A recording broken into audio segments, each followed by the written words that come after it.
The light from the kitchen cut a yellow rectangle across the dark living room floor, stopping just short of my feet. I stood in the shadows, frozen, watching her. Jessica was on her knees by the worn arm of the sofa, her head bowed, her hands clenched so tight her knuckles were white moons in the dimness. It was 2:17 a.m. She hadn't heard me come home. Again. For 3 weeks I'd been coming home late, smelling of beer and the office, I'd said. But the lie was a sour taste in my mouth even now.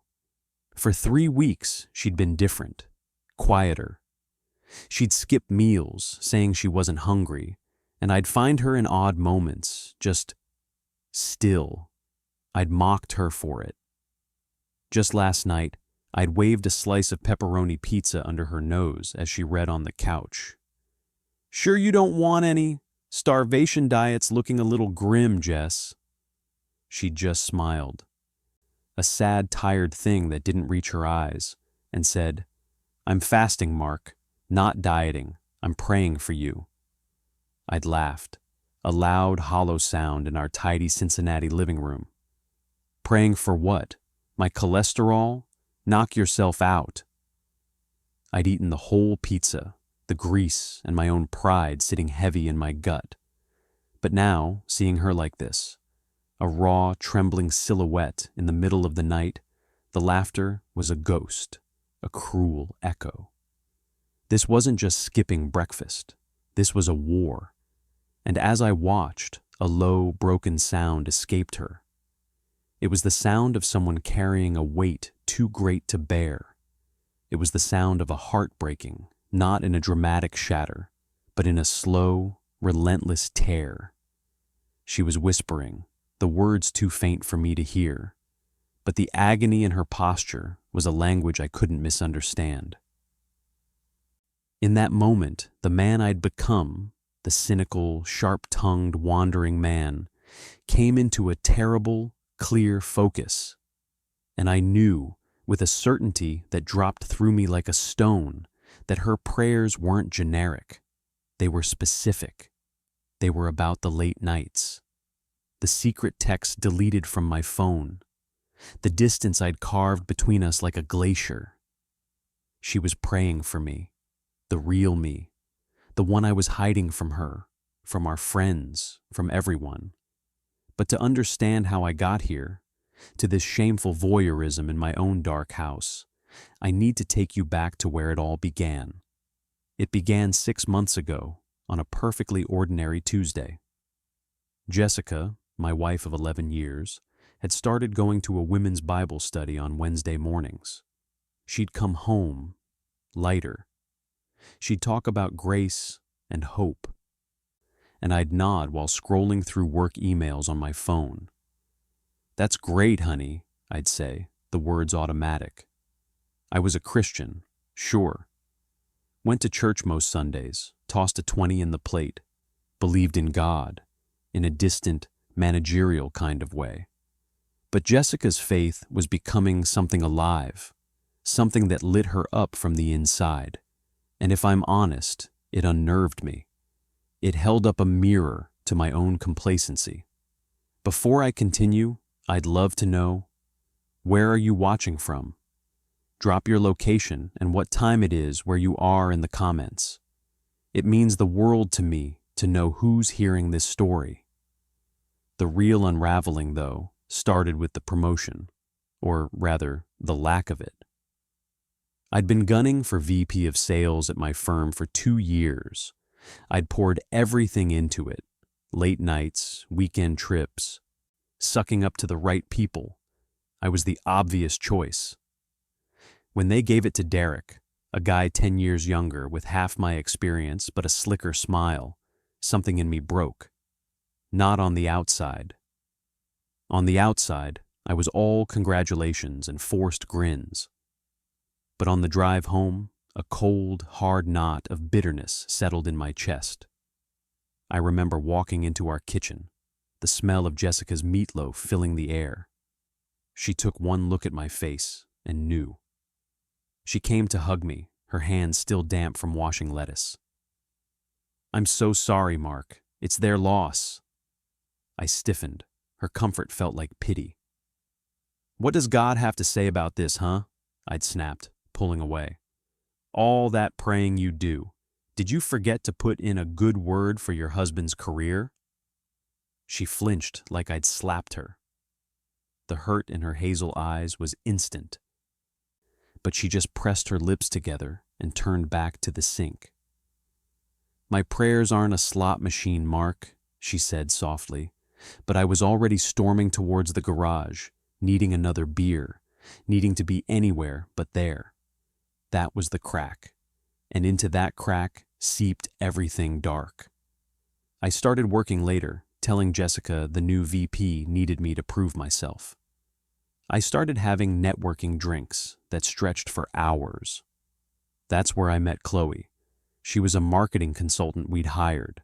Sharp, funny, and most importantly, she looked at me like I was still somebody. She didn't see a passed-over middle-aged man. She saw a story she wanted to hear. It started innocently, just talking. Then the talks became texts. The texts became lunches. I told myself it was just ego balm, a harmless distraction. But the guilt was a constant, low-grade hum, like a bad fluorescent light. I'd come home to Jessica, who was now praying more, talking about trusting God's timing, and my guilt would curdle into resentment. Her peace felt like an accusation. Her faithfulness felt like a chain. So I mocked the one thing that was most important to her connection to God. When she'd decline wine with dinner, saying she was in a season of clarity, I'd pour myself a generous glass and say, "More for me." When she'd slip into the den to read her Bible, I'd call after her, "Ask God why the Bengals can't win a playoff game while you're in there." It was always with a smile, always teasing.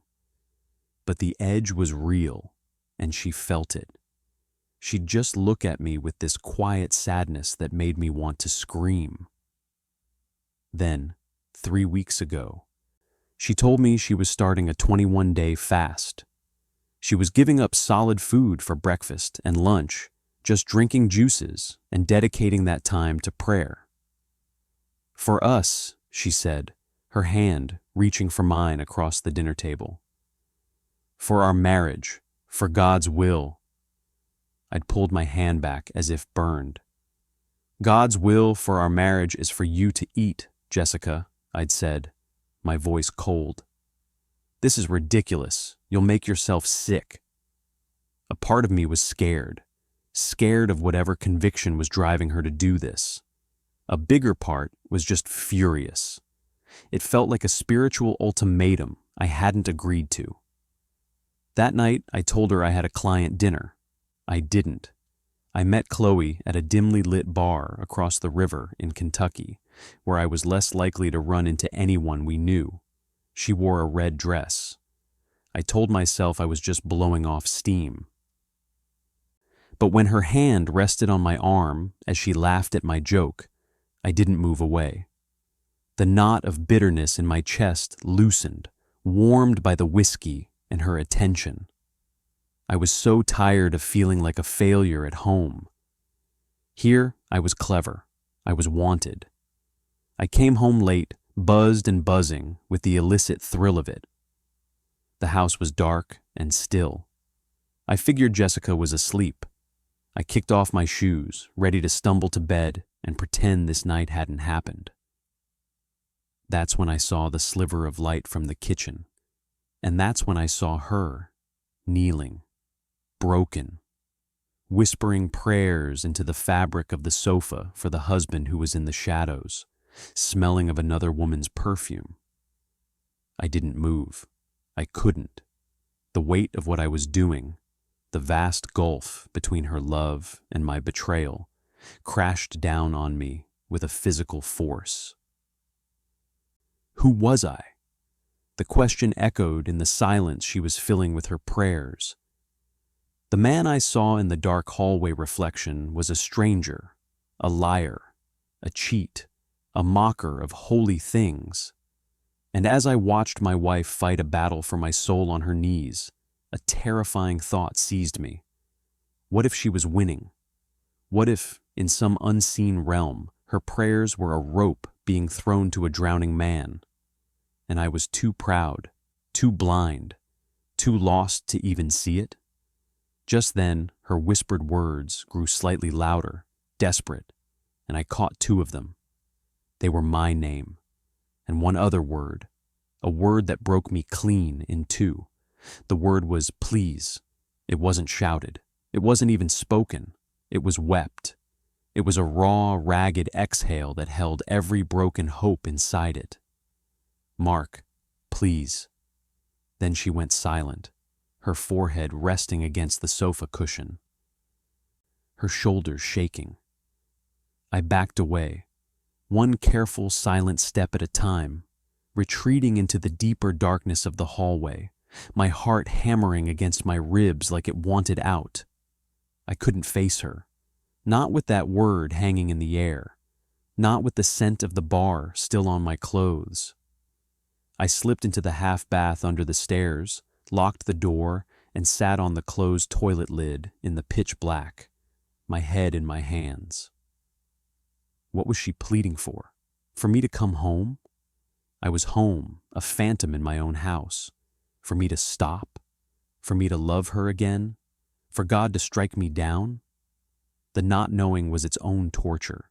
Her private pain, now accidentally broadcast, felt more invasive than if I'd read her journal. This was live. This was active. And I was the subject. I waited until I heard the soft pad of her footsteps go up the stairs to our bedroom. I waited another 20 minutes, then crept up myself. I slid into bed, lying rigid on my side, facing the wall. She was on her back, awake. I could feel the wakefulness radiating from her. The digital clock glowed 3:48 a.m. "Long day," she whispered into the darkness. Her voice was hoarse from crying.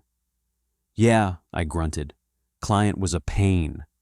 The lie sat between us, a third presence in the bed. She didn't call me on it. She just let out a soft, shaky breath. "I prayed for you tonight." My throat tightened. "Yeah? Well, don't waste your energy." She didn't reply. A few minutes later, I heard the even, gentle rhythm of her sleep. She could still sleep. After all that. The guilt and shame in me twisted into something uglier. Anger. Why couldn't she just be angry? Why couldn't she scream, throw a plate, demand to know where I'd been? That I could understand. That I could deflect or fight. This quiet sorrow, this persistent prayer, it was a siege I didn't know how to withstand. The next week was a slow-motion nightmare. Jessica continued her fast. She moved through the house like a ghost, drinking her green juices, her energy visibly flagging in the afternoons.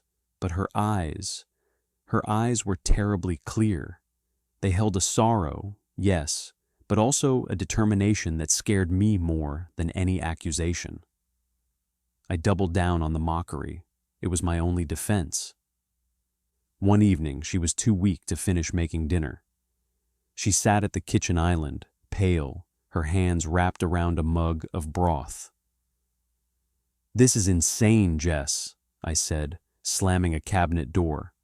"Look at you. You're making yourself sick over... what? Nothing. It's nothing." She looked up at me. "It's not nothing.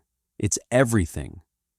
"Well, it looks like a slow-motion hunger strike to make me feel like a jerk." I grabbed my keys. "Where are you going?" The question was flat, tired. Out, to get real food, and to be around people who aren't trying to win spiritual brownie points. I went to Chloe. It wasn't a decision, it was a gravitational pull. We met at the same bar.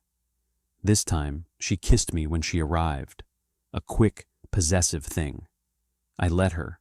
I leaned into it. I wanted to feel something, anything, other than the crushing weight of my own wretchedness. We talked for hours. She was having problems with her roommate. I gave her advice. She made me feel wise, needed. She laughed at all my jokes. I told her about the promotion, painting myself as the wronged hero. She was outraged on my behalf. It was a balm. I drove home that night under a blanket of heavy clouds. The self-loathing was back, deeper now. I had crossed a line from emotional flirtation into something else. I was an adulterer in heart, and tonight, almost in deed. The word felt biblical and damning. Adulterer. I pounded the steering wheel. Why was Jessica doing this? Why was she making it so hard? If she'd just be normal, if she'd just get angry and give me an excuse to blow up and walk out. But she wouldn't. I walked into a dark, silent house. No light was on, no Jessica praying. A part of me was disappointed.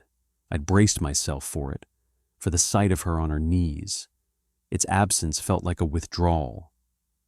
I went to the kitchen for water and saw a note on the counter, held down by her wedding band. My blood went cold. The note was written on the back of a grocery receipt. Mark, I'm staying at my mom's in Dayton for a few days. I need to pray, and I can't do it here right now. I love you. Please be safe. Jessica. Her wedding band sat there, a perfect circle of cold gold. It wasn't a threat. It wasn't a, I'm leaving you. It was a statement. She was setting it down. The weight of it, of us, was too heavy to carry while she fought this battle.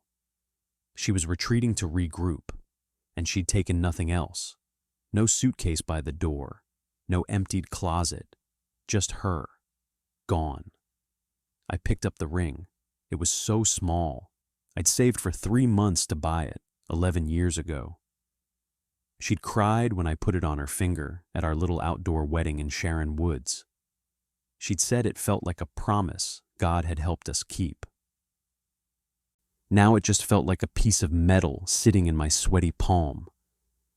For the first time, I was truly afraid. The scaffolding of my life, the wife who was always there, the home that was always waiting, was shaking. I had wanted space. Well, now I had it. A vast, echoing emptiness filled our 3-bedroom colonial in Mason, Ohio. It was the quietest, most terrifying sound I'd ever heard. I didn't call her. My pride, a stubborn, vicious beast, wouldn't let me. Let her go, it hissed. You're better off. You're free. But I wasn't free. I was trapped in a house of mirrors, every surface reflecting back a man I despised. I called in sick to work for 2 days. I wandered from room to room, seeing her everywhere. Her book on the nightstand, her favorite blanket on the couch, the smooth spot on the carpet by the sofa arm where her knees had been. On the 3rd night of her absence, I broke. I didn't plan to. I was just so tired of the silence. I found myself standing in that same spot in the living room. The moon was full, casting a cold blue light through the window. I looked down at the carpet. I thought of her there, whispering my name, whispering, please. Slowly, awkwardly, like my joints were rusted shut, I lowered myself to my knees. It felt foolish, theatrical.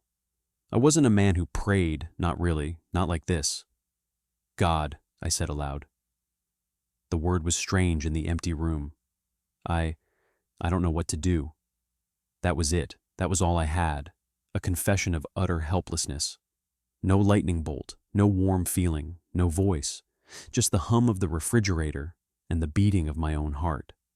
I felt stupid. I got up, my knees cracking, and went to bed. The next day, a Saturday, the doorbell rang. It was Pastor Greg from our church. He was in his 50s, a former mechanic who still looked like he could change a timing belt. He wasn't in a suit. He was in a Bengals hoodie and jeans, holding a cardboard carrier with 2 coffee cups. "Hey, Mark," he said, his voice normal. "Was in the neighborhood, thought you could use some coffee." I hadn't called him. Jessica must have. I should have been furious, but I was so lonely I was almost grateful. I let him in. We sat in the living room, the very spot, and I stared at my coffee cup. "Jessica's staying with her mom for a bit," I finally said, preempting him. "I know," Greg said. "She called me. She's worried about you." A laugh burst out of me, harsh and bitter. "She's worried about me? That's rich." Greg sipped his coffee. "Love worries, Mark."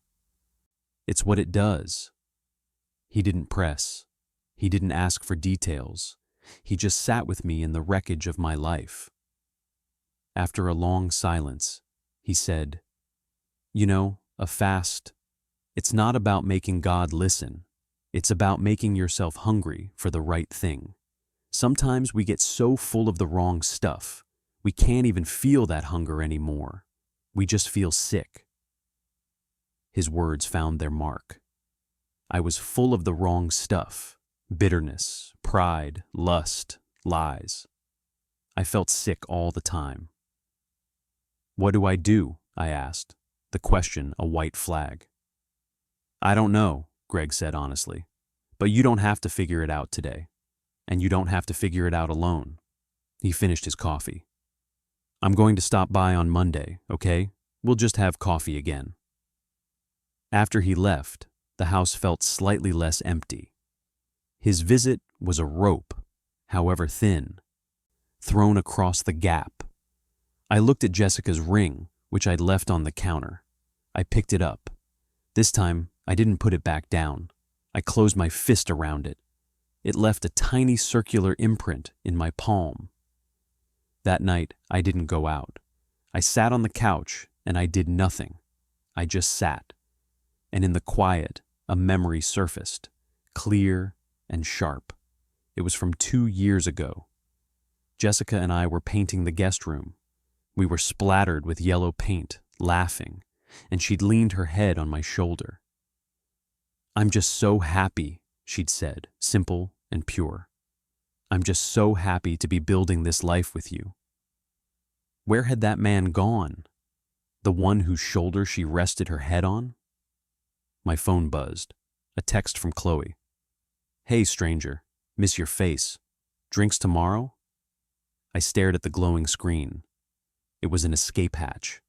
A way to feel good, wanted, and numb for a few more hours. All I had to do was say yes, one word. My thumb hovered over the keyboard. The memory of Jessica's happy, paint-flecked face warred with the image of her on her knees, broken and pleading. I typed a single letter. Y. My thumb hovered over the Y. The glow of the phone screen was the only light in the room. One letter, one tap. It would be so easy. It would mean noise instead of silence, flattery instead of guilt, warmth instead of this chilling loneliness. Jessica's ring was a hard, cool circle in my other fist. I thought of Pastor Greg's words, full of the wrong stuff. I was full to bursting.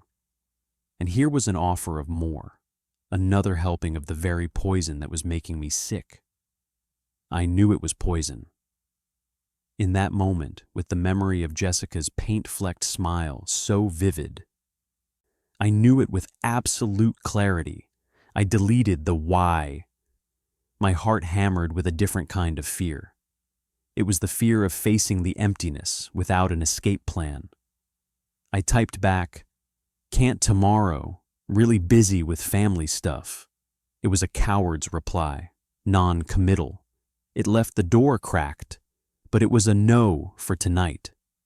I put the phone face down on the couch cushion as if it were a live scorpion. The silence rushed back in, but it had changed. It was no longer just an absence of sound. It was a presence, an expectation. I had said no to the wrong thing. Now what? I didn't pray. I didn't know how. Instead, I got up and did something I hadn't done in months. I cleaned. Not a frantic, angry cleaning, but a slow, deliberate one. I washed the dishes that had piled up.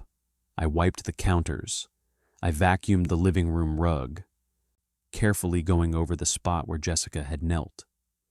I was erasing evidence, but not of my sin, of my neglect. As I worked, a strange calm settled over me.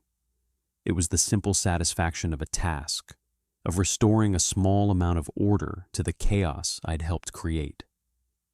Later, showered and in clean clothes, I felt oddly present in my own house for the first time in weeks. I made a simple dinner, scrambled eggs and toast. As I ate alone at the kitchen island, I didn't turn on the TV. I just sat and thought. The thoughts weren't grand or spiritual. They were practical. The garbage goes out Tuesday. The filter in the furnace needs changing. Jessica's favorite coffee is almost gone. When my phone buzzed again, I flinched. It was Chloe. Family stuff? Since when? Everything okay? The tone was light, but I could read the suspicion, the prying. It felt invasive. This was my mess, my broken life. She was a part of the breaking, not a part of the fixing. I didn't reply. I put the phone in a drawer. It felt like a radical act. The next day was Sunday. I hadn't been to church since the promotion fallout. I woke up early, the habit of years pulling at me. I could go. Jessica wasn't here to be pleased by it. No one would be expecting me. I could just slip in, sit in the back, and slip out. Or I could stay in bed. I went. I wore a simple polo and khakis. I didn't want to look like I was trying. I arrived late, as the first worship song was starting, and slid into the very last row of our modern auditorium-style church. The music was loud, the lights were low. People around me had their hands raised, eyes closed, singing. I just stood there, my mouth shut tight, feeling like an anthropologist observing a strange tribe. Then Pastor Greg walked on stage. He didn't see me. He launched into his sermon, which was about the prophet Elijah. He talked about Elijah running away, exhausted and depressed after a huge spiritual victory, wanting to die under a broom tree. He was empty, Greg said, his voice echoing in the quiet room. Bone dry. And what did God do? Did he give him a lecture? A new assignment? No. He sent an angel. And the angel didn't preach. The angel baked him bread and gave him a jar of water. Then he let him sleep. And then he did it again. Greg looked out over the congregation. Sometimes, the most spiritual thing you can do is let someone give you a sandwich and take a nap. God starts with our basic needs. He meets us in our physical exhaustion, our emotional depletion. He doesn't shout over our hunger. He feeds it. The words landed in the hollowed-out pit of my stomach. A sandwich and a nap. That's what my cleaning, my simple dinner, my full night's sleep had been. Not a spiritual breakthrough. Just bread and water. And it had been a kind of grace. After the service, I bolted for the door. I almost made it. "Mark, hey," I turned. It was Mike, a guy from my old small group. He was with his wife, Lisa, who was holding their newborn. Mike clapped me on the shoulder. "Good to see you, man. We've missed you. How's Jessica?" The question was innocent, friendly. It felt like a knife twist. "She's good," I lied automatically. "She's, visiting her mom." "Well, tell her we said hi," Lisa said, smiling, adjusting the baby on her shoulder. The baby was tiny, perfect, wrapped in a soft, yellow blanket. I remembered Jessica talking about babies last year, a hopeful glint in her eye that I had quickly shut down with a joke about the cost of college. I'd seen that light leave her eyes. As I drove home, The sermon and the encounter with Mike and Lisa swirled in my head. I hadn't felt judged. I'd felt seen, and offered a kind of simple care I hadn't known I needed. When I walked back into my empty house, the silence was different again. It was waiting, but not accusingly. I took out my phone from the drawer. There were 2 more texts from Chloe, growing increasingly short and annoyed. I didn't reply. I also saw a text from Jessica sent that morning. It was a picture of a cardinal sitting on her mom's bird feeder, the red brilliant against the gray sky. The caption read, "Mom's feeder is busy this morning. Thought you'd like to see. Hope you have a good Sunday. No demands, no questions, just a bird, a piece of normalcy offered across the distance." She was giving me bread and water, too. I didn't know how to respond. A simple thanks felt inadequate. A heart felt dishonest. I stared at the photo for a long time. Finally, I typed, "He's a bright one. Church was good. Greg talked about Elijah needing bread and water." I hit send before I could overthink it. Her reply came almost instantly. "I love that story. It's one of my favorites." Then, a moment later, "I'm glad you went. That was it. No follow-up. No, when can I come home? No, what are we going to do?" Just a shared moment over a Bible story and a bird. It was Monday evening when the reckoning I'd been simultaneously dreading and expecting finally arrived. Pastor Greg came over for coffee, as promised. We sat in the living room again. This time, the silence between us was heavier. "Jessica called me today," he said, blowing on his coffee. "She's going to finish her fast at her mom's. She feels like she needs to see it through." I nodded, my throat tight. "Mark," he said, setting his cup down. His voice was gentle, but unflinching. "She knows. She doesn't know details, but she knows in her spirit that something is very wrong. That's what the fast has been about. She's been warring for you, for your heart, and for your marriage." The directness winded me. The charade was over. "I know," I whispered. "What are you going to do?" The million-dollar question. I looked at my hands. "I don't want to lose her," I said, and it was the truest thing I'd said in months. "That's a start," Greg said. "But not losing isn't the same as fighting for. One is fear, the other is love." He leaned forward, his elbows on his knees. "You have a choice. You can keep trying to manage this, to hide it, to do just enough to keep her from leaving. Or you can let it all out.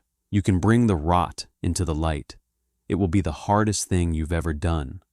It will hurt her terribly. It might end your marriage. But it's the only way to build something real again." Terror, cold and slick, coiled in my gut. Confess everything to Jessica? The thought of seeing the pain in her eyes, of causing it directly instead of through neglect, was unbearable. "I can't," I breathed.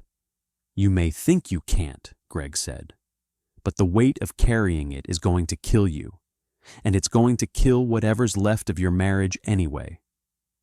It's just a slower, more cruel death."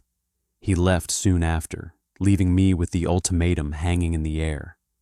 I was trapped between 2 abysses, the searing pain of truth or the slow, suffocating decay of the lie. That night, I dreamt of the cardinal. But in the dream, its brilliant red feathers were falling out, one by one, turning black as they hit the ground. I woke up sweating, the image seared behind my eyes. I got out of bed. It was 3 a.m. again, the witching hour. I walked to the living room and stood in the center of the floor. I wasn't going to kneel. I wasn't going to pray. I was just going to stand in the truth of my own choosing. And I knew, with a certainty that left me cold, what I had to do. I had to go to Dayton. I had to look my wife in the eye. I had to speak words that would shatter the world she thought we lived in. I went to the garage, got in my car, and started the engine. The dashboard glowed in the dark. I didn't pack a bag. I didn't think about what I would say. I just pointed the car north toward I-75 and began to drive toward the wreckage I was about to cause. As the streetlights of my neighborhood faded behind me, a single, desperate sentence formed in my mind, a prayer I didn't know I was capable of. God, don't let me destroy her. The drive to Dayton was a 45-minute blur of highway lights and suffocating silence. My hands were glued to the wheel at 10 and 2, like a teenager taking his driver's test. My mind, however, was a riot. I rehearsed speeches. Jessica, we need to talk. Too cliché. I've made some terrible mistakes. Too vague. I've been seeing someone. The blunt truth, and the one that made my stomach lurch. I didn't know what I would say. I only knew I had to get there before the sun rose, before the normalcy of a new day could make my confession feel like a distant, bad idea. The darkness of the highway felt like an ally, a blanket under which to deliver this darkness. I pulled into the familiar driveway of her mother's modest ranch house just after 4 a.m. The house was dark, save for a single lamp glowing in the living room window, the one her mom, Carol, always left on. I killed the engine and sat in the car, the ticking of the cooling engine the only sound. Every nerve was screaming at me to turn around, to go back to the empty house and the drawer with the silent phone. But I saw the cardinal in my mind, its feathers turning black. I saw Jessica's wedding band in my fist. I got out of the car. The chilly spring air shocked my system. I walked to the front door, my footsteps too loud on the concrete path. I didn't ring the bell. I couldn't wake Carol. This was between Jessica and me. I pulled out my phone, my thumb shaking over her name in my contacts. I typed, "I'm outside, on the front step. I need to talk to you, please." I sent it and sat down on the top step, my back against the door. I felt like a beggar. I was a beggar. Minutes stretched. An eternity. I heard nothing from inside. Maybe she was asleep. Maybe she saw the text and was deciding to ignore it. The shame burned hot, then cold. This was a mistake, a catastrophic. The lock clicked behind me. I scrambled to my feet and turned. She stood in the doorway, backlit by the hall light, wrapped in her old, faded blue robe. Her hair was messy from sleep, her face pale and drawn. She looked thinner. The fast had hollowed her cheeks, but her eyes were wide, awake, and utterly terrified. "Mark?" Her voice was a sleep-roughened whisper. "What's wrong? Are you hurt?" Her first instinct was concern. It shattered me. "No, I'm not hurt." I couldn't meet her gaze. Can we talk? Somewhere?" Wordlessly, she stepped back, holding the door open. She led me not into the living room, where her mother might come down, but to the enclosed back porch, a small, cluttered space of wicker furniture and potted plants. She turned on a small space heater. Its orange coils glowed to life, pushing back the chill. She sat on a love seat, tucking her feet underneath her, her robe pulled tight. She didn't offer me a seat. I remained standing, leaning against a potting table, the smell of soil and old books filling my nose. "You drove here in the middle of the night," she stated. It wasn't a question. I had to. My mouth was desert dry. "Jess, what you've been doing, the fasting, the praying, I know what it's been for." She just watched me, waiting. Her silence was a bottomless well I was about to throw my life into. The words stuck. I looked at the floor, at a crack in the concrete. There's a woman from work, Chloe. Saying the name made it real in a new, awful way. It started after I didn't get the promotion, just talking. Then it was more emotional. I've been lying to you about where I am. I've been meeting her. Nothing physical has happened. I forced myself to look up at her. But it would have. I wanted it to. I'm so sorry. The words hung in the space between us, ugly and final. Jessica didn't move. She didn't cry out. She didn't throw anything. She just stared at me, and her face. It didn't crumple in grief. It went still, horribly, terribly still. It was the stillness of a deep freeze, of something vital shutting down to survive. All the color drained from her face, leaving her looking ghostly in the weak light of the space heater. "You've been with her," she said, her voice flat. "Not in the way you're thinking. But yes, I've been unfaithful to you." She let out a long, slow breath, as if she'd been holding it for 3 weeks. "I knew," she whispered, more to herself than to me. "I knew it was another woman. I felt it. I prayed I was wrong." She finally looked away, out into the dark backyard. "All those nights on my knees, I was begging God to protect you, to protect us, to turn your heart back home." A single, quiet tear traced a path down her cheek, but her voice remained eerily calm. "And you were with her." "I mocked you for it," I said, the added confession ripping out of me. "I made fun of your fasting. I called it a starvation diet. I thought it was ridiculous. I was piling on my own guilt, wanting her to be angry, to yell, to match the storm inside me." She turned her head back to me. The tear was still there, but her eyes were now sharp, clear. "I know you did. I heard you." She swallowed hard. "Do you love her?" The question was so simple, so devastating. "No," I answered immediately, and it was the truth. I loved how she made me feel. Important, like I wasn't a failure. I was using her to feel better about myself. I was using you as a punchline to make myself feel superior. I don't deserve you.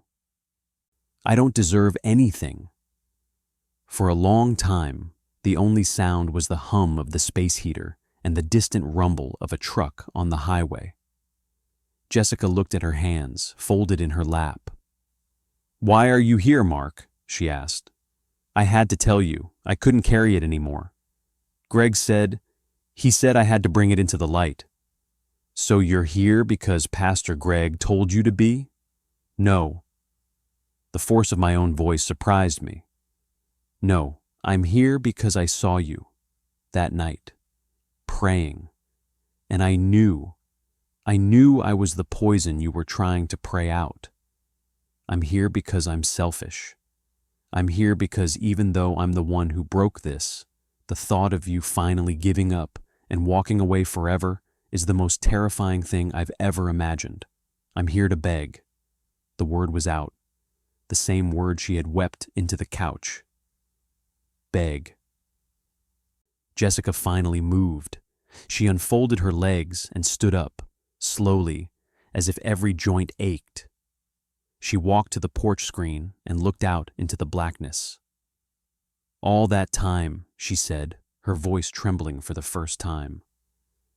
"All that time I was fighting for you in the only way I knew how. You were laughing at me. You were choosing her." She pressed her forehead against the cool screen. "Do you have any idea what that does to someone?" I had no answer. There was none. "I need you to leave," she said, her voice firm but quiet. "Jessica, please, now Mark." She didn't raise her voice. "You've said what you came to say. You've laid this nuclear bomb in my lap in my mother's house at 4 a.m. I can't look at you right now. I need you to go." The finality in her tone was unarguable. I had delivered my destruction. I didn't get to stay and watch the fallout. I nodded, a choked sob rising in my throat that I forced back down. I was not entitled to my tears here. I walked to the porch door. My hand was on the knob when her voice stopped me. "Mark," I turned, a foolish flare of hope in my chest. She was still facing the window, her back to me. "Your phone, the one you text her on, if you're serious. If this isn't just another thing you're doing to manage the guilt, it has to stop. Today, you need to end it. Completely. And then you need to give me time. I don't know how much, but I need space to breathe." "I will," I said, the words a vow. "I'll end it. Today." She gave a small, almost imperceptible nod. I left, closing the door softly behind me. The drive home was a haze. The sky was lightening to a bruised gray in the east. I felt hollowed out, scraped clean. There was no relief in the confession, only the acute, painful awareness of the wound I had inflicted. When I walked into my silent house, the first thing I did was take my phone from the drawer. There were 3 new messages from Chloe, the last one saying, "Okay, clearly something's up. Call me. I didn't call." I typed a message, my fingers clumsy. "Chloe, this has to stop. I'm married. I've hurt my wife deeply, and I need to try to fix what I've broken. What happened between us was wrong, and it's my fault. I'm ending all contact. Please do not reach out to me again." I read it over, my heart pounding. It wasn't kind, but it was clear. I hit send. Then I went to my phone's settings. I blocked her number. I found her on social media and blocked her there too. It felt drastic, surgical. It felt necessary. The deed was done. The line was cut. I was alone in the quiet with the consequences of my choices and the fragile, terrifying space Jessica had asked for. Exhaustion, deep and total, crashed over me. I stumbled to the couch, not the one she prayed by, the other one. I lay down, still in my jacket and shoes. As I drifted into a numb, dreamless sleep, one thought echoed. She hadn't asked for the ring back. She'd asked for time. And in that, I found a grain of sand to cling to, not hope, but the mere possibility of it, somewhere in a distant, unimaginable future. The wait, I knew, would be its own kind of hell.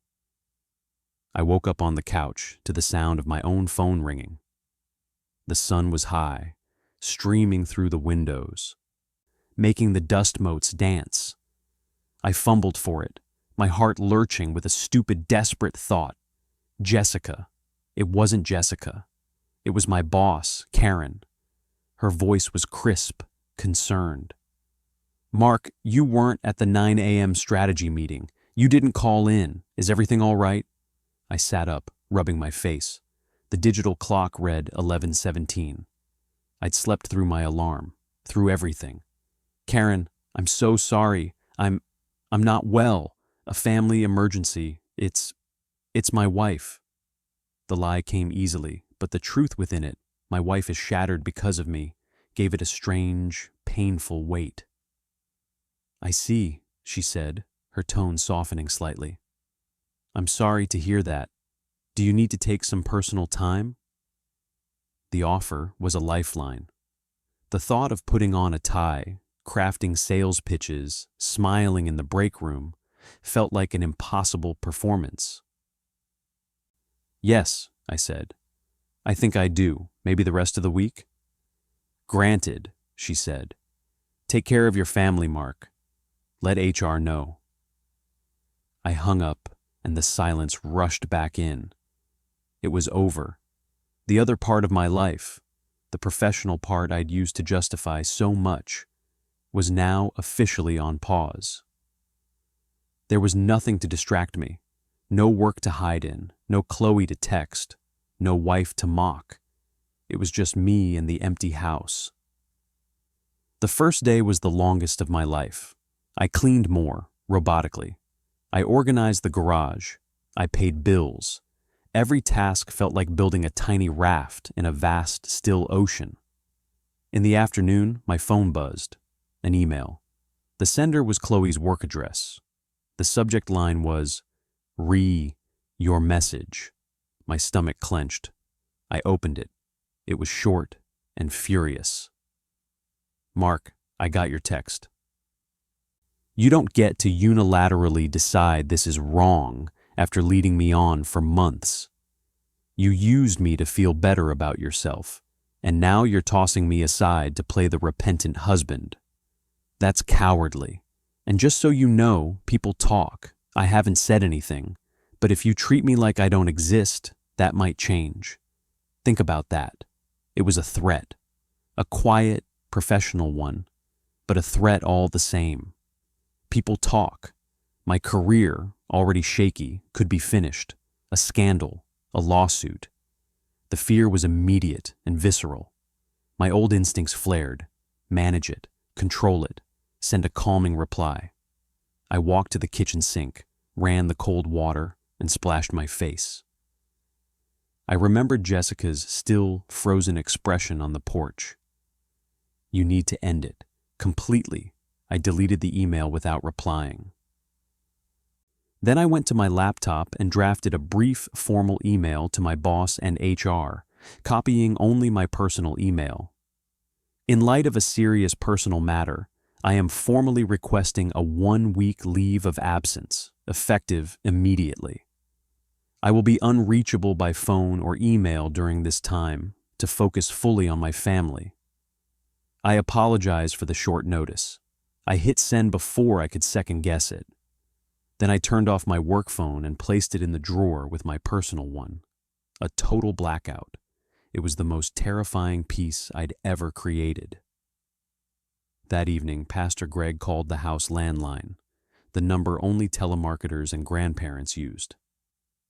Jessica called me, he said. She told me you came, that you told her everything. Yeah, I said, my voice rough. That took courage, Mark. A messed up kind of courage. But courage nonetheless. She asked me to leave. She asked for time. I know, and you need to give it to her. No grand gestures, no flooding her with texts. Just be where you said you'd be. Be quiet. Let her feel what she needs to feel. What if she decides she can't ever forgive me? The question came out as a whisper. Then that's her decision to make, Greg said, gentle but firm. Your job right now isn't to control the outcome. Your job is to do the next right thing, however small. The next right thing. That night, the next right thing was to make a real dinner, not just scrambled eggs. I cooked a pasta dish Jessica liked. I set the table for one. I ate it, tasting nothing. Afterward, I saw her library book on the side table. It was due. The next right thing was to return it. The following morning, I drove to the public library. It was a quiet, sun-drenched space. I slid the book through the return slot. As I turned to leave, I passed the non-fiction section. A title on a spine jumped out at me. The Cost of Forgiveness. I kept walking, but the words echoed. Cost. It wasn't free. It would cost her everything to give, and it would cost me everything to deserve. I left the library feeling more burdened than when I'd entered. The days formed a strange, painful rhythm. I attended church alone on Sunday, sitting in the back again. Mike sought me out afterward. Hey man, Lisa made a huge pot of chili, more than we can eat. Can I drop some off for you tonight? Jessica still with her mom? It wasn't pity. It was just community, the bread and water. Yeah, I said. That would be great. Thanks. He brought the chili at 6 p.m. in a reusable plastic container. He didn't try to come in. "Hang in there, brother," he said, handing it over. He didn't pretend to know what was wrong, but his eyes held a knowing kindness. I wondered what, if anything, Jessica had shared with Lisa.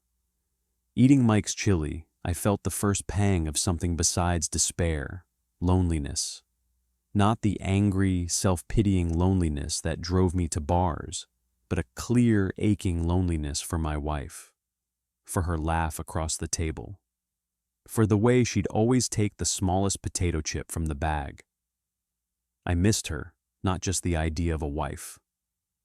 On Tuesday, a week after my midnight confession, my personal phone buzzed with a text. It was Jessica. "My fast ended yesterday. I need to come by the house on Thursday afternoon to get some more clothes and a few other things. I'll come at 1. If that's not a good time, let me know." It was formal, a scheduling request between acquaintances. My fingers flew to reply. "Any time is good, I'll be here." I wanted to say more. "I miss you. I'm sorry. How are you?" I deleted all of it and sent only what she'd asked for. Thursday loomed like a tribunal. I cleaned the house again, though it was spotless. I didn't know what to do with myself. Should I be there? Should I make myself scarce? She hadn't said. At 12:55 p.m., I decided to wait in the kitchen. At 1:05, her car pulled into the driveway. My breath hitched. I watched through the window as she got out. She was wearing jeans and a simple green sweater I hadn't seen before.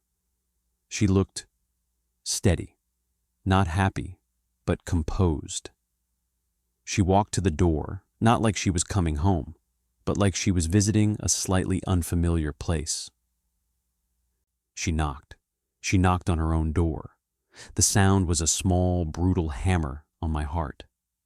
I opened it. "Hi," I said, the word thick. "Hi."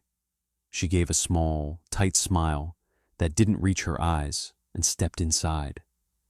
She kept her distance, her arms crossed. "I won't be long. I just need some things from the bedroom and my sewing kit." "Of course. Take whatever you need." She nodded and walked past me, up the stairs. I stayed in the kitchen, giving her space. I heard the closet door open upstairs, the sound of hangers sliding. Each sound was a pinprick. This was her home, and she was a guest collecting belongings. After about 10 minutes, she came back down, carrying a small suitcase and a fabric basket. She paused in the living room doorway. Her eyes went to the spot by the sofa. She stared at it for a long moment, her face unreadable. Then she looked at me. "Did you end it?" she asked. Her voice was quiet but clear. "Yes, I sent a final text that morning. I blocked her number and all social media. I haven't had any contact." "Did she try?" I thought of the email, the threat. "She sent one email to my work account, a nasty one. I didn't reply. I've taken a leave of absence. I'm off all my work communications." Jessica absorbed this, her eyes searching my face as if looking for the truth of it. She gave a slight, almost imperceptible nod. "Okay. It wasn't forgiveness. It was just verification." She shifted the suitcase in her hand. "I'm going to stay at Mom's a while longer. I'm not ready to talk about anything big yet, but I wanted to see the house, and I wanted to see you." "Thank you," I said, the words choked. Her just being in the same room was a mercy I didn't deserve. She moved toward the door, then stopped. "Mark?" "Yeah?" She didn't turn around. "When you were with her or talking to her, did you ever think about me? In that moment, did it even cross your mind that you were betraying me?" The question was a scalpel, precise, and meant to cut to the core. I could lie. I could say, "Of course I did. I felt terrible every time." But that wasn't the full truth. The full truth was uglier. At first I did. It hurt. and I'd push it away, I said, forcing myself to look at her back, to speak to the wound I'd made. But after a while, no. In those moments, I didn't think of you at all. I just thought about feeling good. I shut you out completely. That's the worst part of it. Not just that I did it, but that I could put you out of my mind so easily. She stood perfectly still for a moment. Then her shoulders slumped, just a fraction, as if accepting a heavy weight. "That's what I thought," she whispered. She opened the door. "I'll be in touch." She left, closing the door softly behind her. I listened to her car start and drive away.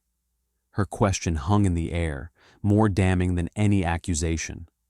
She hadn't asked about love or sex.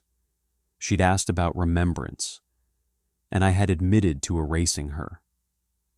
I slid down the wall until I was sitting on the floor, right there in the foyer. The silence of the house was no longer waiting. It was judging. And for the first time, I didn't just feel sorry for what I'd done. I started to understand the depth of the crater I'd blown in the center of her world. It wasn't just about broken trust. It was about being made to feel invisible, irrelevant, erasable in the heart of the person who had vowed to cherish you. The next right thing felt impossible to find, so I just sat on the hard floor, in the silence she'd left behind, and let the cost of it all wash over me.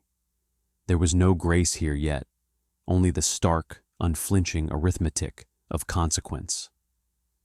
And the sum was far greater than I had ever imagined. The floor of the foyer was cold and hard. I don't know how long I sat there after Jessica left, long enough for the light through the front door window to shift from bright afternoon to a softer golden hue. Her question, "Did you think of me?" echoed in the hollow spaces of the house and the hollowed-out places in me. The truth of my answer felt like a moral injury, a self-inflicted wound that showed me who I'd become, a man capable of complete emotional abandonment. I finally pushed myself up, my body stiff. I needed to move. I decided to go for a walk, something I never did. I left my phone and wallet on the counter and just walked out the door. Our neighborhood in Mason was quiet in the late afternoon. Kids were still at school. I walked past tidy lawns and closed garages, feeling like a ghost. I passed the park where Jessica and I used to walk when we first moved in, dreaming about the future. I kept walking, my hands shoved in my pockets, with no destination. I ended up at a small playground at the edge of the subdivision. A young mother was pushing a toddler on a swing, the child's giggles slicing through the quiet. I sat on a bench a distance away, watching. The simple, pure joy of it was a world I had removed myself from. I had been so consumed with what I didn't have, a title, a bigger salary, some nebulous feeling of importance, that I had become blind to what I did have, what I was in active danger of losing forever. A verse, one I'd heard 1,000 times without ever really hearing it, drifted into my mind. What does it profit a man to gain the whole world, yet forfeit his soul? I hadn't gained the world. I hadn't even gained the promotion. But in trying to, I'd been willing to forfeit everything that actually mattered. My integrity, my wife's trust, my own self-respect. My soul felt scoured, thin, and desperately thirsty. The mother packed up her toddler and left, waving kindly to me as she passed. I was alone again. I looked at the empty swings, moving slightly in the breeze. The next right thing. It was such a small concept. It felt useless against the mountain of wrong I'd created. But as I sat there, a memory surfaced, not of Jessica, but of my own father. I was maybe 10. He'd forgotten to pick me up from soccer practice. I'd waited for an hour, humiliated and angry. When he finally screeched into the parking lot, flustered and apologizing, I'd sulked the whole way home. That night, he'd come into my room. He didn't make excuses. He just sat on the edge of my bed and said, "I failed you today. I'm sorry. I'm going to do my best not to let it happen again." Then he'd asked if I wanted help with my math homework. It was a small thing, but the apology was specific, and the offer of help was a tangible next step. He didn't try to buy me a new video game to make up for it.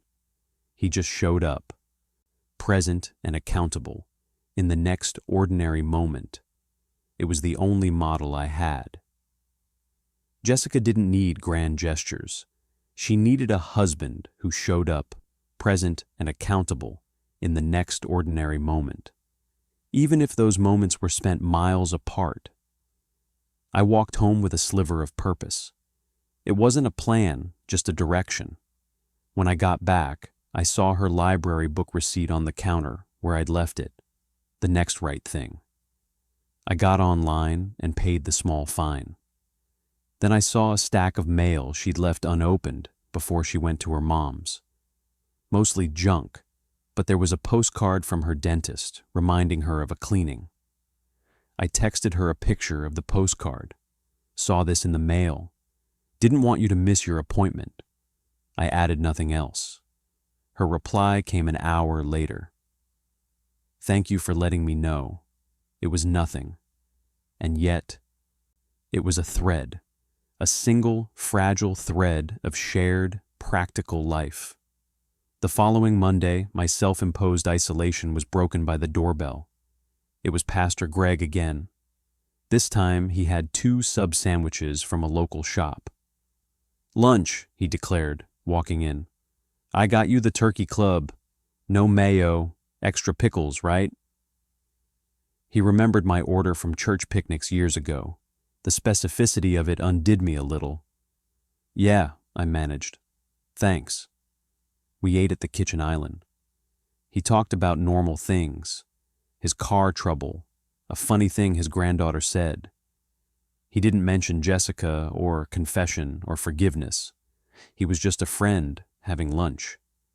Halfway through his sandwich, he said casually, "You know, when you're ready, and no pressure, there's a men's group that meets Tuesday mornings at the church. 6 a.m. We just read a chapter of something and talk. No perfect people allowed. Bunch of guys trying to figure it out." I almost said no. The thought of sitting in a circle with other men, exposing my failure, was terrifying. But the thought of another endless, silent Tuesday morning was worse. "What do you read?" I asked.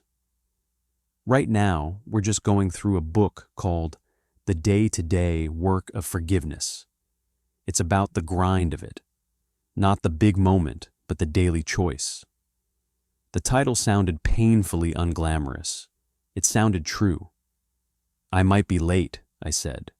"Come whenever," he said, crumpling his wrapper. "Door's always open." That night, I dreamed of the playground swing. It was empty, swinging wildly in a storm. I woke up with a start.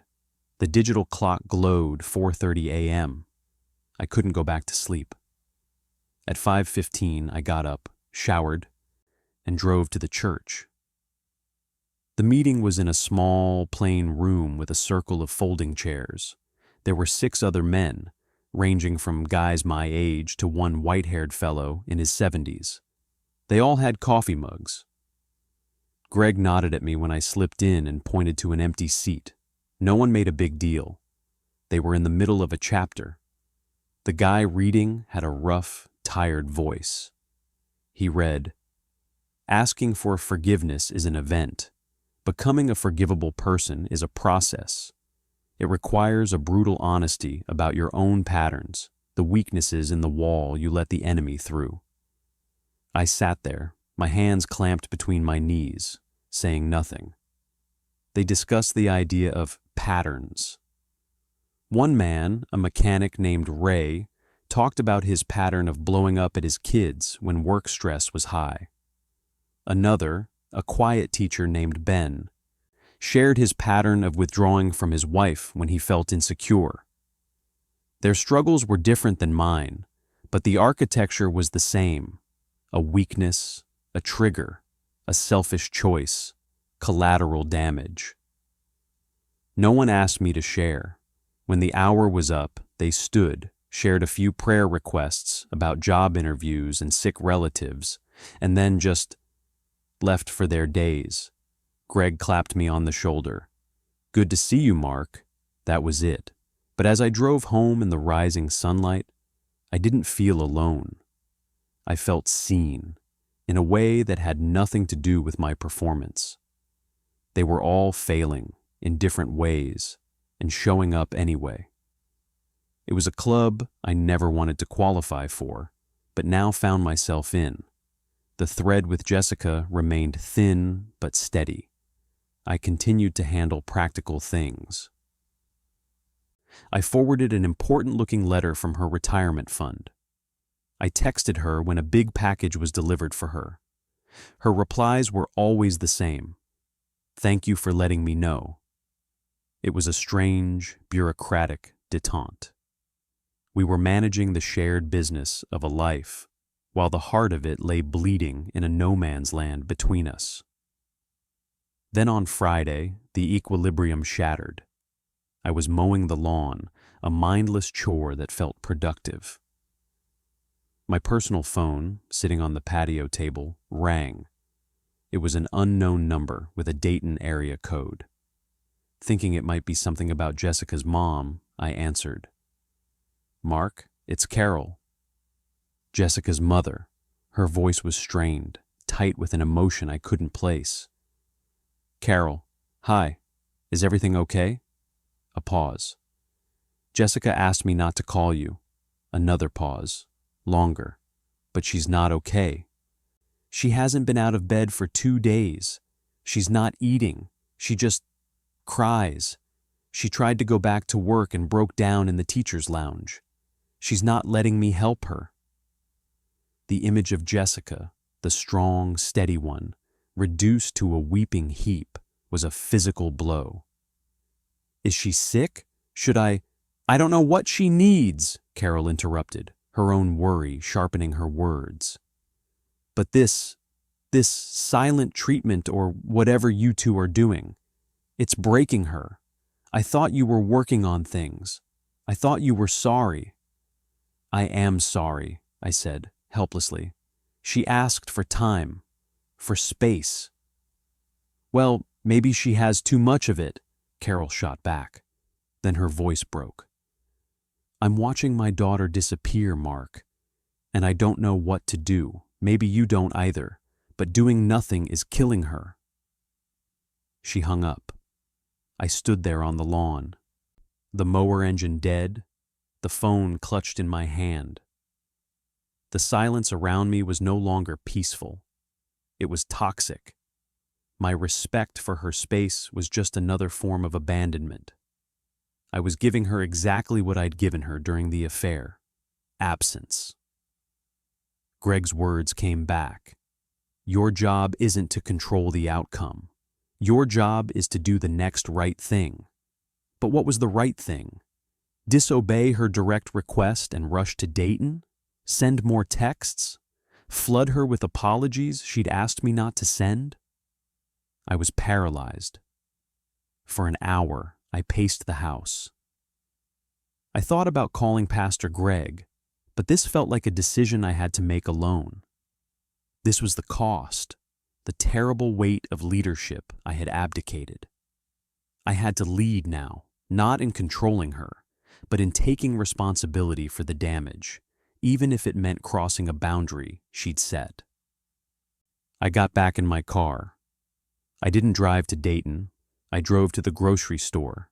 I walked the aisles, thinking of the angel giving Elijah bread. I thought of what Jessica loved when she was sad. Not fancy things, simple comforts. I bought the ingredients for her mother's chicken noodle soup, the way Carol made it, with wide egg noodles and fresh dill.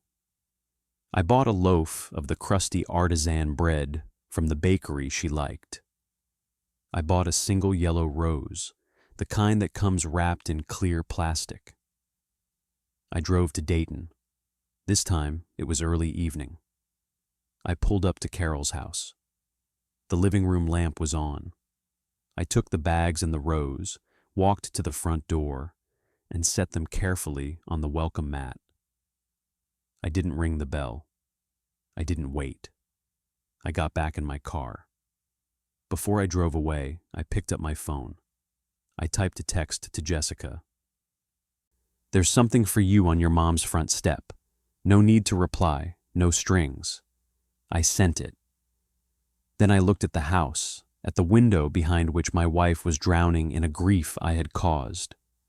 And I did the only other thing I could think to do.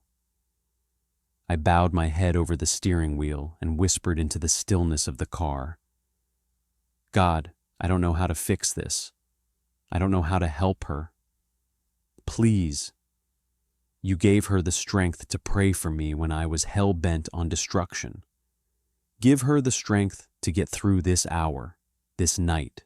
Send her an angel with soup, because I'm not fit to be one. Please." It wasn't a pretty prayer. It was ragged and desperate. I put the car in drive and left. The weight of my powerlessness and the faint, desperate whisper of a plea hanging in the air behind me. The cliffhanger wasn't a question of what would happen next with us. It was a question of whether a simple pot of soup and a helpless prayer could be enough to keep a breaking heart from shattering completely. The drive home from Dayton was a blur of taillights and trembling hands. I had done it. I had crossed the boundary she'd set. The act felt equal parts reckless and necessary. Now the weight was a different kind of agony. Not the quiet weight of silence, but the active, terrifying wait for a reaction.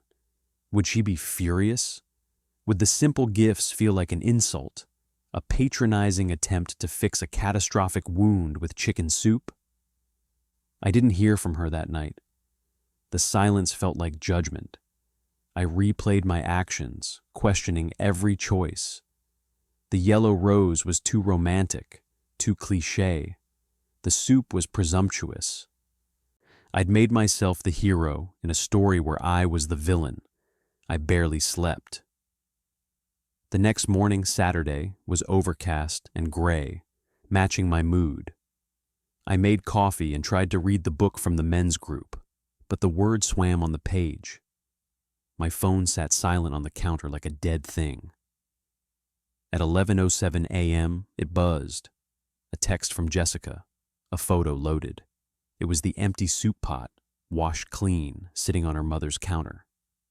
Next to it, on a plate, were 2 crumbs, the only evidence of the bread. Beneath the photo, a message. The soup was good, thank you, that was it. No commentary, no emotional revelation, but it was more than, thank you for letting me know. She had consumed the offering. She had acknowledged the care behind the act, however small. I stared at the photo, at the clean pot. She'd eaten. Carol had said she wasn't eating. This was a report, a small flag of survival. I didn't know how to reply. I'm glad felt trite. Your welcome felt transactional. I settled on. Your mom's recipe was the only one I trusted. I'm glad it was okay. She didn't reply further, but the thread, once a single filament, now felt like 2, loosely braided. The following Tuesday, I went back to the men's group. This time, when Ray talked about his short fuse with his teenagers, I found myself speaking before I could think.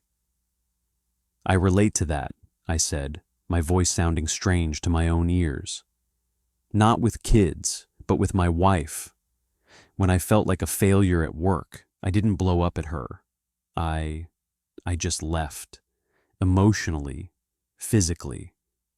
I found someone who made me feel successful.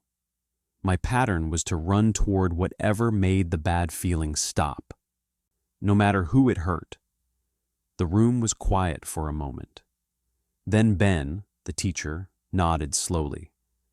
The exit strategy, I know that one. The door in your mind you keep oiled, just in case. Yeah, I said, the relief of being understood, even in my failure, a tangible warmth in my chest. Exactly that. No one offered easy fixes. No one said, "She'll come around." Ray just grunted and said, "Hard work killing those old exits, like boarding up a door in your own house." The metaphor was perfect. I was trying to board up the exit I'd carved out, and the house felt dark and boarded up because of it. A week passed. The practical texts continued. I let her know the lawn was treated for weeds. She let me know she'd canceled a subscription to a magazine. We were like the joint administrators of a ceased operation, winding down its affairs. Then, on a Thursday afternoon, my phone rang. It was Jessica. My heart leapt into my throat. She never called. "Hi," I answered, trying to sound calm. "Hi." Her voice was quiet but steady. I'm at the house. I let myself in. I hope that's all right." "Of course it is. It's your home." The word home felt dangerous, but I meant it. "I'm just getting a few more things, but I was wondering if you'd be here for a few minutes. I have something I need to say, and I'd rather do it in person." Every nerve ending went on high alert. This was it, the decision, the final goodbye, delivered calmly in the living room. "I'm here," I said, my mouth dry. "I'm in the kitchen. I'll be right in." A moment later, I heard the front door open and close. Her footsteps were familiar, but hesitant. She appeared in the kitchen doorway. She looked better than she had weeks ago. There was color in her cheeks. Her eyes were clear, though shadowed with a deep, enduring sadness. She was holding a small, folded piece of paper. "Do you want to sit?" I asked, gesturing weakly to the island stools. She shook her head. "This won't take long." She took a deep breath, unfolding the paper. She didn't look at it. She looked at me. "I've been doing a lot of thinking, and praying, and screaming into pillows." A faint, painful ghost of a smile touched her lips and vanished. "I've decided I'm not going to divorce you." The air left my lungs. It wasn't a declaration of restoration. It was a statement of negation. Not going to divorce. "Okay," I whispered, bracing for the but. "But," she continued, confirming my fear, "I don't know what that means yet. I don't know if I can ever be your wife again in the way I was. The trust, it's not just broken, it's pulverized. The image of you choosing, over and over, to share your thoughts and your time with another woman while you were mocking my prayers. I can't unsee it. It plays in my head like a movie." I could only nod, accepting the verdict. "So, I'm not leaving, but I'm not coming back, not now." She looked down at the paper, then back up, her gaze fierce. "I want to try counseling, real, hard, marriage counseling with someone who knows how to handle infidelity, and I have conditions." "Name them," I said, my voice raw. "First, total transparency. I need all your passwords, phone, email, everything. I may never check them, but I need to know I can. Second, we tell our families the truth, not the gory details, but that you were unfaithful and we're trying to work through it. I'm tired of hiding and pretending. Third, you continue with your men's group or some kind of personal counseling. This isn't just a marriage problem. This is a you problem." Each condition was a brick, building a road I would have to walk, barefoot and penitent. They were humiliating, and they were just. I agree, I said, to all of it. Finally, she said, her voice dropping, I need you to understand what you're asking of me.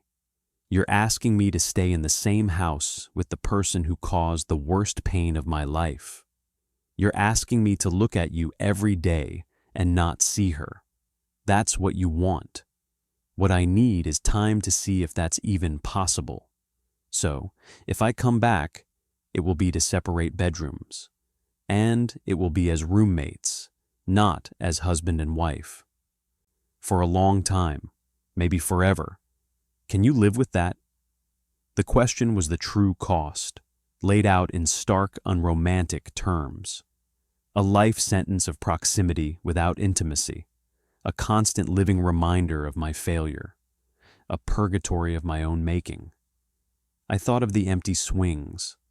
I thought of the clean soup pot. I thought of the boarded-up exit in my mind. This was the grind, the day-to-day work. Yes, I said, I can live with that, because living without you in my world at all is a worse sentence. I'll take whatever you're willing to give, Jess, however you need it to look. She studied my face, looking for the lie, the hesitation. I held her gaze, letting her see the shame, the regret, the feeble but genuine resolve. She nodded once, folding the paper back up. I've already found a counselor, Dr. Evans. She has an office in Blue Ash. Our first appointment is next Thursday at 4 p.m. I'll text you the details. She turned to leave. Jessica, I called out. She paused. Thank you for not giving up. She didn't turn around. I'm not doing it for you, she said softly, her hand on the door frame. I'm doing it because I made a vow before God, and I need to know I did everything I could to keep it, even when you didn't. She looked over her shoulder, her eyes glistening. Don't thank me, just be at the appointment. She left. I heard her car start and drive away. I looked around the kitchen, the sight of so many missed meals and harsh words. It felt different now. It was no longer just a tomb of our old marriage. It was a construction site for something painfully new, built to her specifications, on a foundation of shattered glass. I pulled out my phone. I went to my settings and changed all my passwords to a simple, obvious one I knew she could guess. I wrote them down on a sticky note. I texted her, my phone password is your birthday. Email is our anniversary. I'll give you the note at counseling. Her reply was instant. Okay. Then I did the hardest thing yet. I called my younger brother, Chris. He picked up, cheerful. Hey, big brother, long time. Chris, I said, my voice cracking. I need to tell you something. I messed up. I messed up really badly. And with a humility that felt like swallowing broken bone, I told my brother the truth. I heard his shocked silence, his disappointed sigh. But at the end, he said, Man, that's awful. I'm sorry. For both of you. What can I do? Nothing, I said. Just know, and maybe pray. I will, he promised. One brick laid. The road was going to be long, and every step would hurt. But as I hung up, the haunting image that came to me wasn't of Jessica weeping, or of Chloe's angry email. It was of that single yellow rose, left on a doorstep in the twilight. It was a stupid, fragile gesture. But sometimes, the most fragile things are the only ones capable of bending in the wind instead of breaking. I had broken. Jessica was bending. And in that minuscule space between a shatter and a bend, there was just enough room for a sliver of terrible, hopeful grace. The week between Jessica's conditions and our first counseling appointment was the longest of my life. The silence in the house took on a new quality. It was no longer the silence of absence, but the silence of preparation, like the held breath before a surgery. I printed out the passwords and left the sticky note on the kitchen island. I didn't see her take it, but the next day it was gone. I went to the men's group again. When I shared that we were starting counseling and the conditions she'd set, the nods around the circle were understanding, not judgmental. "Separate bedrooms isn't a punishment, man," Ray said, scratching his beard. "It's a trauma ward. You blew up the bridge. She's not going to sleep in the wreckage. Makes sense." The simplicity of it, "makes sense," was oddly comforting. My consequences had a terrible, logical shape. Thursday arrived. I put on a clean button-down shirt, nervous as a teenager on a first date that was also a root canal. I arrived at the counselor's office in Blue Ash 15 minutes early and sat in my car, my palms slick on the steering wheel. At 3:58, Jessica's car pulled in. She got out, wearing a simple navy dress. She looked composed, but her hands were clenched around her purse strap. We met at the door without speaking, a synchronized nod, our only greeting. Dr. Evans's office was calm and neutral. Soft lighting, comfortable chairs, abstract art that didn't demand anything from you. Dr. Evans herself was a woman in her 50s with kind eyes and a no-nonsense demeanor. She shook both our hands. "Jessica, Mark, thank you for coming. Please sit wherever you like." Jessica took one chair. I took the other, leaving a noticeable gap between us. "I've read the intake forms you both submitted," Dr. Evans began, her clipboard on her lap. "I want to start by saying this is a safe space. My goal isn't to take sides, but to help you both find clarity and, if possible, a path forward that honors the well-being of everyone involved." She looked between us. "Who would like to start by sharing what brought you here today?" Jessica glanced at me, then away. "I will." Her voice was clear, but I could hear the slight tremor underneath. 3 weeks ago, my husband confessed to having an emotional affair with a coworker. He lied to me repeatedly, and during the time he was building that relationship, he actively mocked my faith, which is central to my life. I found out he was mocking me for praying and fasting for him. She stated it plainly, the facts laid out like stones. I am here because I made a vow, and I believe in that vow. But I don't know if I can ever trust him again. I need to understand if rebuilding is even possible and what it would require. Dr. Evans nodded, her expression attentive and neutral. "Thank you, Jessica. Mark, can you share your perspective?" I cleared my throat. It felt like sandpaper. Everything Jessica said is true. I was unfaithful in my heart and in my actions. I was cruel. I neglected her and sought validation elsewhere when I felt like a failure. I'm here because I don't want to be that man anymore.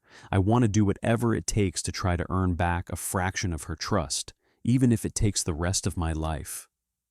I know I don't deserve it. Dr. Evans made a note. "The language of deserving and undeserving is interesting," she said mildly. "This process is less about desserts and more about building something new. Jessica, you mentioned not knowing if trust can be rebuilt. That's a very honest starting point. Mark, you mentioned wanting to earn trust.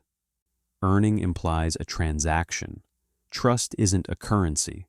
It's more like rebuilding nerve endings after a severe burn. It's fragile, it takes immense time, and the new tissue will always be more sensitive." The metaphor was devastatingly accurate. "For today," Dr. Evans continued, "I'd like to understand the pattern. Mark, can you walk us through not just the what of the affair, but the when? When did you first start turning away from the marriage?" And so, under the gentle, unflinching gaze of this stranger, I began to talk. I talked about the promotion, the bitterness, the first networking drink that felt like a lifeline. I talked about the specific night I deleted a text from Chloe before walking into the house where Jessica had made meatloaf. I talked about the mockery, the pizza, the comments about her fasting as a way to push her further away, to justify my own dissent. It was brutal. Jessica listened, her face pale, her arms wrapped around herself. She didn't cry. She just absorbed the timeline of her own betrayal. "Jessica," Dr. Evans said softly, "what were you experiencing during this time Mark is describing?" Jessica took a shaky breath. "I felt him leaving, inch by inch. I asked him what was wrong. He'd say, 'Work stress.' So I tried to be supportive. I gave him space. Then I started to pray, because I didn't know what else to do. The fasting was a last resort, a way to focus, to fight for him when I felt him slipping away. And he'd laugh." She finally looked at me, and the pain in her eyes was so fresh it could have happened an hour ago. The hardest part wasn't even the other woman. It was the laughter. It made me feel insane, like I was fighting for a ghost with bare hands while he stood there and chuckled. I had to look away. The shame was a physical weight, pressing me into the chair. "That is a profound betrayal," Dr. Evans acknowledged. "It's one thing to be hurt. It's another to be made to feel foolish for caring about the hurt." She let that sit in the room. "We have time for one last exercise today. It's very simple. I'm going to ask you both to make a request, not a demand. A request for one thing from the other this coming week. Jessica, let's start with you. What is one small thing you need from Mark in the next 7 days?" Jessica was silent for a long moment. She studied her hands. "I need—" She stopped, started again. "When I move back in, it will be hard. I need you to not try to fix it. Don't try to make me feel better with words. If I'm crying in the other room, don't come in and give a speech. Just let it be hard. Don't try to escape the mess you made."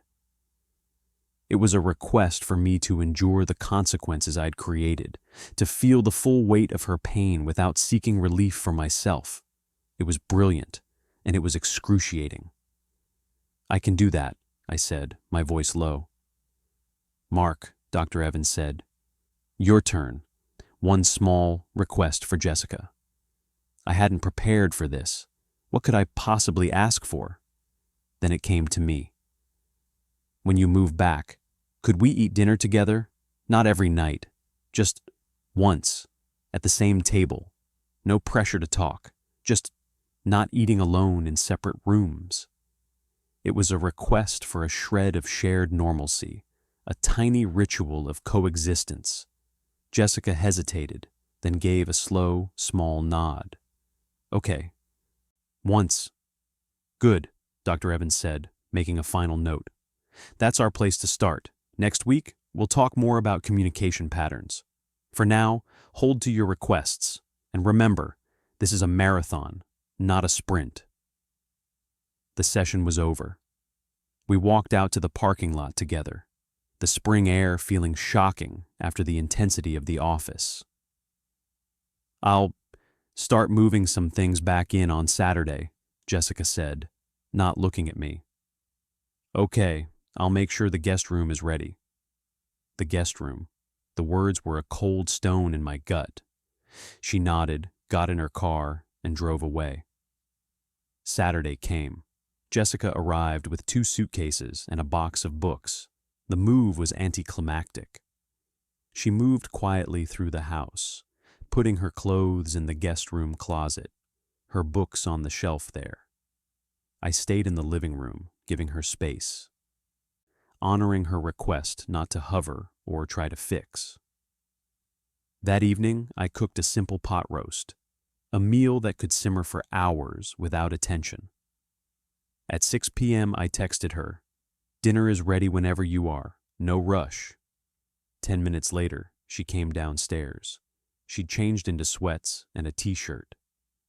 We served ourselves in silence and sat at opposite ends of the dining table, a vast expanse of polished wood between us.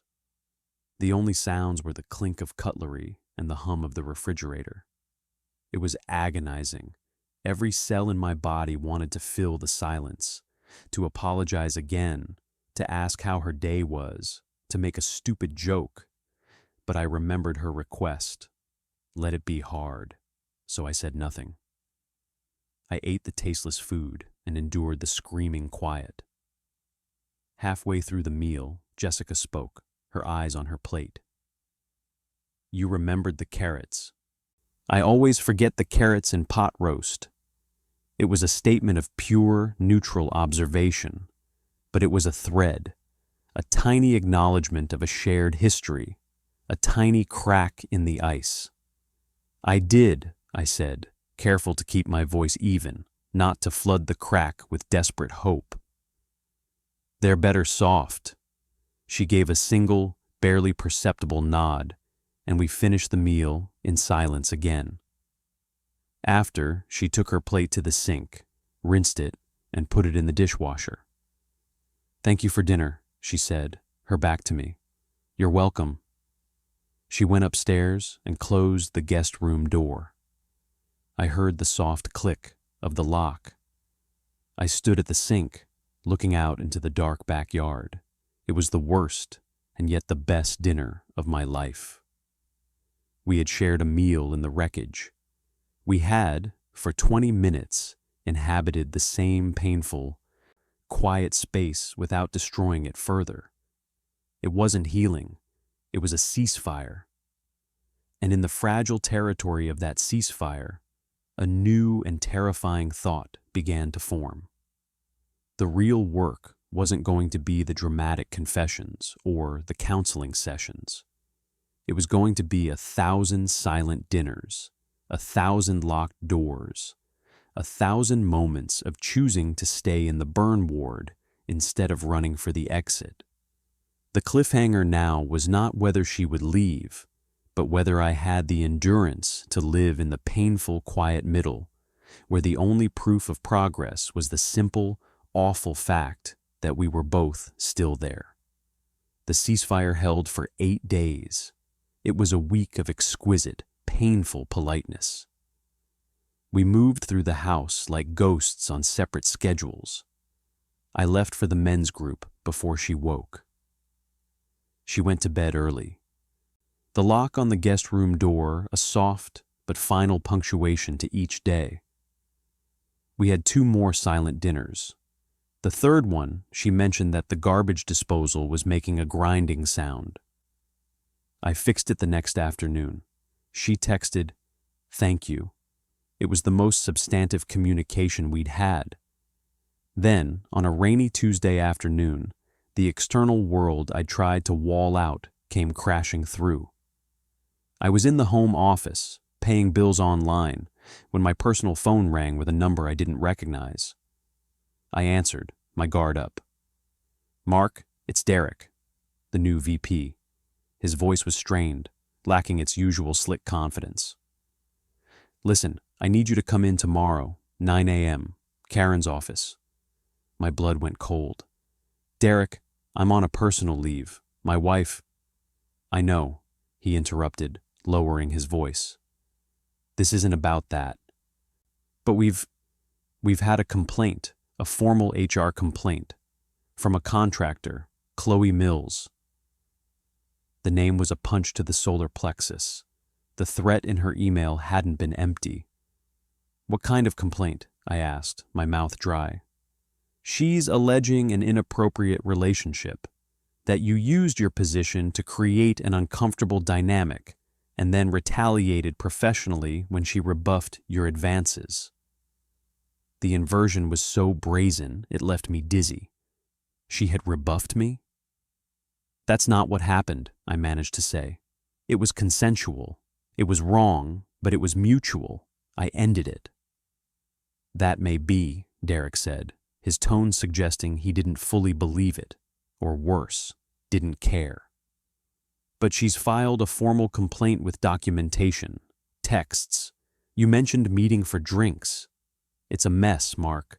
A liability mess. Karen is furious. You need to be here tomorrow with your side of the story. I hung up, my hand trembling.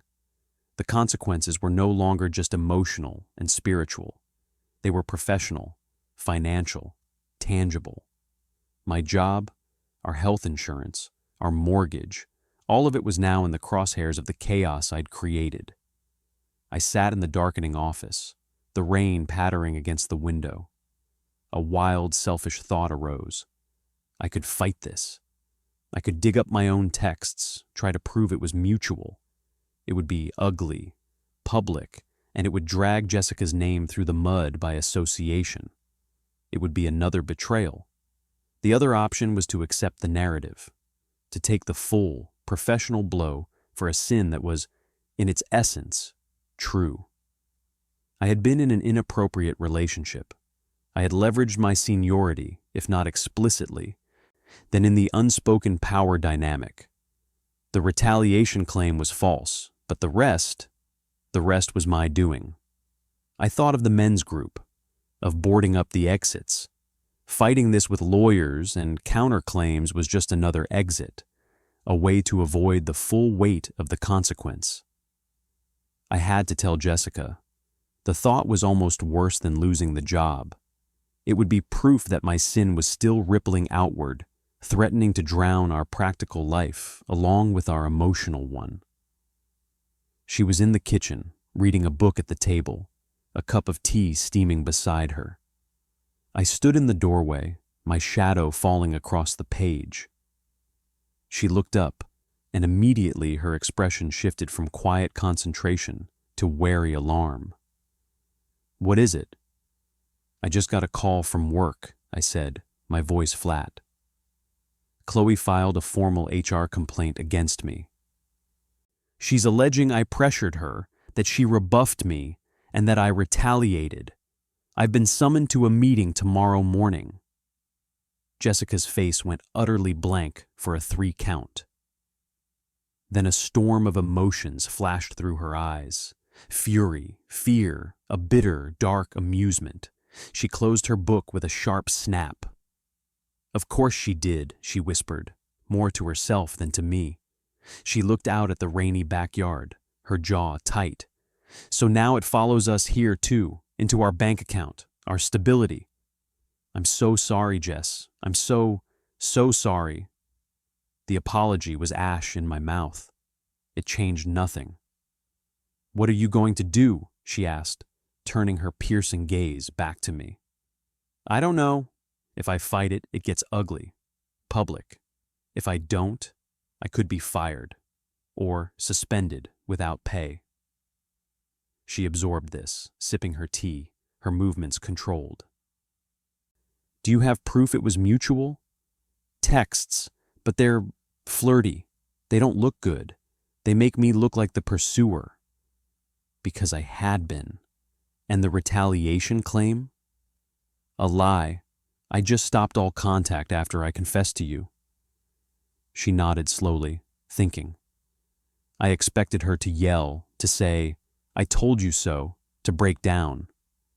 Instead, she did something worse. She asked a question in a calm, clinical tone. "What is the right thing to do, Mark? Not the smart thing, not the safe thing, the right thing." It was the question from the counseling office, applied to the real world. I knew the answer. It was a horrible answer. The right thing is to tell the truth, to admit to the inappropriate relationship, to take responsibility for my part, to not try to destroy her character to save my own, even if she's lying about part of it. Jessica held my gaze. "And if that means you lose your job, then I lose my job." The words felt like stepping off a cliff. A long silence stretched between us, filled only with the sound of rain. Then she stood, picked up her teacup and book. "Then that's what you should do." She walked to the sink, rinsed her cup, and placed it in the dishwasher.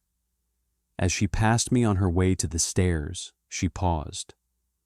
For what it's worth, that's the first decision you've made since this started that feels like it's for the right reasons, and not just to manage your own guilt.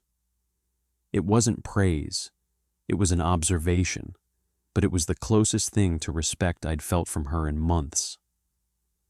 The next morning, I put on my only suit and drove to the office.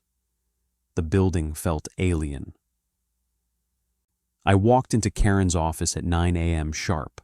She was there, along with Derek and a stern woman from HR named Linda.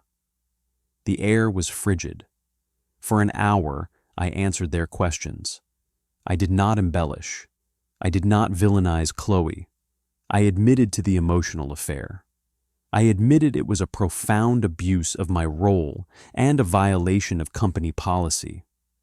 I denied the retaliation claim, stating simply that I had ended the relationship for personal reasons. I offered to provide my text history. Why would she file this if it was mutual? Linda asked, her eyes sharp. I don't know, I said honestly. Anger, hurt pride, maybe to protect her own reputation. I'm not here to speculate on her motives. I'm here to take full responsibility for my own actions, which were wrong and unprofessional. The meeting ended with no resolution. I was told to go home and wait for a decision from the review board. I drove home in a daze. The suit felt like a costume. When I walked back into the house, Jessica was waiting in the living room. She wasn't reading. She was just sitting on the edge of the sofa, as if braced for impact. Well, she asked. I told the truth. They'll decide. I'll probably be fired. Saying it aloud made it real. A wave of practical terror washed over me. How would we pay the mortgage? Jessica nodded. Okay, she stood up. I made lunch, grilled cheese. It's ready if you want some. It was such an ordinary, domestic thing to say in the face of potential ruin. I followed her to the kitchen. We ate at the island, not the dining table. The rain had stopped, and a weak sun was breaking through the clouds. Halfway through her sandwich, Jessica spoke without looking at me. My first year teaching, I had a student who plagiarized a major essay. He was a good kid, just overwhelmed. When I confronted him, he could have lied, blamed a website, made excuses. He didn't. He cried and he said, I did it. I was stuck and I cheated. I'm sorry. I failed him on the paper, but I fought for him to stay in the class because he chose the truth when the lie was easier. She took a bite, chewed slowly.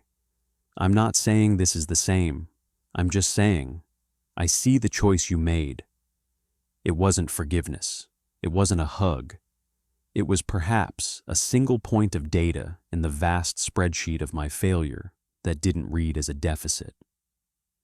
2 days later, the call came. My employment was terminated, effective immediately. I was offered a modest, non-negotiable severance package contingent on signing a non-disparagement agreement. I signed it. There was no fight left in me. I hung up and went to find Jessica. She was in the backyard, pulling weeds from her neglected flower bed. I told her the result. She sat back on her heels, her gardening gloves caked in mud. She looked at the dirt, then up at the sky, then finally at me. All right, she said, a strange resignation in her voice. Then we adapt. You'll find a new job. It might not be a VP job. It might be something else. She stood, brushing the dirt from her knees. I'll need to pick up more tutoring hours. We were a we again. Not a romantic we. A practical survival we. It was something. It was more than I had. That night, after another quiet dinner, I didn't retreat to the living room. I stayed at the table with my laptop and began updating my resume. It was a humbling document. Jessica came back downstairs an hour later, saw me working, and without a word brought her own laptop to the table. She started browsing job sites, flagging a few possibilities she thought might fit. We worked in silence, side by side, for an hour. Two roommates, two survivors of the same shipwreck, trying to patch together a raft from the debris. As she got up to go to bed, she paused. "Mark." "Yeah?" "The fast," she said, her voice so quiet I had to lean in to hear. "The 21 days. I wasn't just praying for you to stop, or for you to come back." She swallowed, her eyes shining in the low light. "I was praying for God to break whatever was broken in you, even if it broke us in the process. Even if it cost me everything." A single tear escaped, tracing a clean path through the lingering weariness on her face. "I guess he answered." She turned and walked up the stairs, leaving me alone with the devastating answer to her prayers. The job, the reputation, the pride, all broken. Our marriage, broken open and laid bare. And in the stark, rubble-filled clarity of that answered prayer, I finally understood the terrible, awesome thing she had been doing on her knees. She hadn't been begging God to make her life easier. She had been willing to stand in the fire if it meant the dross in me might finally burn away. The lock on the guest room door clicked shut. The house was silent. But for the first time, the silence didn't feel like an ending. It felt like a terrible, holy beginning. The kind of beginning that starts in ashes, with no guarantee of what, if anything, will grow from them. The cliffhanger was no longer about what I would lose, but about who, by grace, I might finally become in the losing.